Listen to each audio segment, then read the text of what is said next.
M Radio, mieux vaut tard que jamais. Clara Luciani est toujours avec nous ce matin, ça va ? Oui, ça va, je suis bon public en plus, vous avez de la chance. Bah moi j'ai vu que t'aimais les gens drôles et l'autodérision, alors je vais te dire, je vais me lâcher. Hein. Tiffany nous a rejoint aussi Yann Jamais avec Clara, on est tous ensemble dans le studio et on va parler avec vous de quelqu'un qui vous apprécie, c'est Édouard Baird. Vous êtes là, Édouard ? Oui, effectivement, oui, je suis là. Alors Clara Luciani, on peut le dire, c'est la rencontre idéale entre la pop musique et la féminité du 21e siècle. Chère Clara, après ta sainte victoire de la musique avec la grenade, tu nous proposes désormais le reste avec ton cœur. Ta finesse et ta virtuosité influencent déjà de nombreux chanteurs français, comme par exemple un certain Renaud. Et toi, qu'est-ce que tu regardes ? T'as jamais vu de Ricard ? Tu te fous de moi ? Prends garde, il paraît que l'orangeade et le sirop limonade, ça peut rendre malade.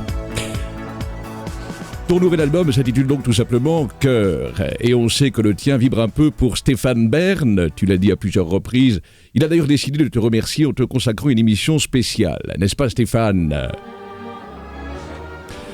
Oui, Édouard, cette semaine dans Secret d'Histoire, je vous ferai le portrait de Clara Luciani, plus connue sous le nom de la princesse de Grenade. Toute jeune fille, Clara tombe amoureuse d'un présentateur aux cheveux bouclés et toilettés qui présente des émissions d'histoire et qui porte le nom d'une ville suisse. Mais hélas, à cette époque, ce dernier vit une histoire d'amour passionné avec Akena, la reine des vérandas. Constatant que le charme de cette jeune femme est assez proche de celui de Françoise Hardy, il lui conseille alors d'aller rendre visite à cette dernière qui, accompagnée de Jacques Dutronc, l'accueille avec ces mots. Puisque tu ressembles à Françoise, puisqu'on a le même regard, si j'avais eu un peu moins d'âge, il t'aurait demandé en mariage. Ces derniers se demandent alors ce que leur ami Serge Gainsbourg, que Clara a beaucoup admiré également, aurait pensé d'elle. Et c'est alors que, à la surprise générale, en duplex du paradis, Serge Gainsbourg leur répond ceci. Salut les petits gars. Salut Serge. C'est vrai que la petite Clara Luciani, c'est classieux. Elle a la frange de Jane, et elle en a aussi le talent, la petite cocotte. D'ailleurs, à peu de choses près, j'ai envie de lui dire la même chose qu'à Whitney Houston chez Drucker. Non.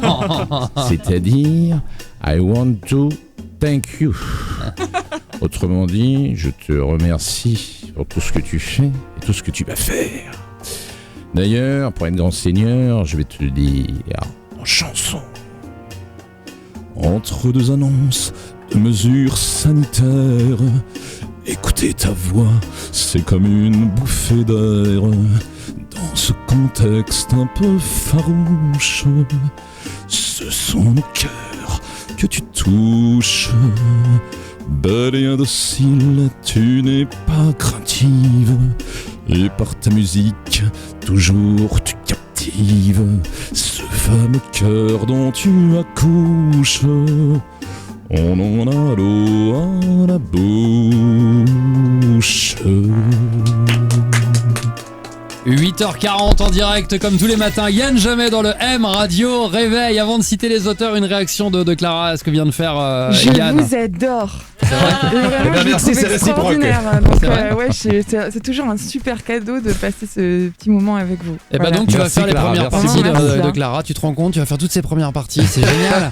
T'as vu comme ça va vite un peu, c'est fou ça. Tes auteurs ce matin. Merci David, Jean-Cial, Séverine Deverder, Christophe Rucky et James Snow. Ah écoute, on est bien content. Hein, tu nous en as débarrassé, donc tu l'emmènes en tournée, c'est ça ?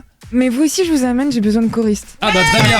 Avec Tiffany, on y va, c'est parti. Non, je plaisante, on adore Yann, c'est un amour et t'as raison, quel talent. Dès votre réveil, vous écoutez le M Radio Réveil de Vincent Cerruti et Tiffany.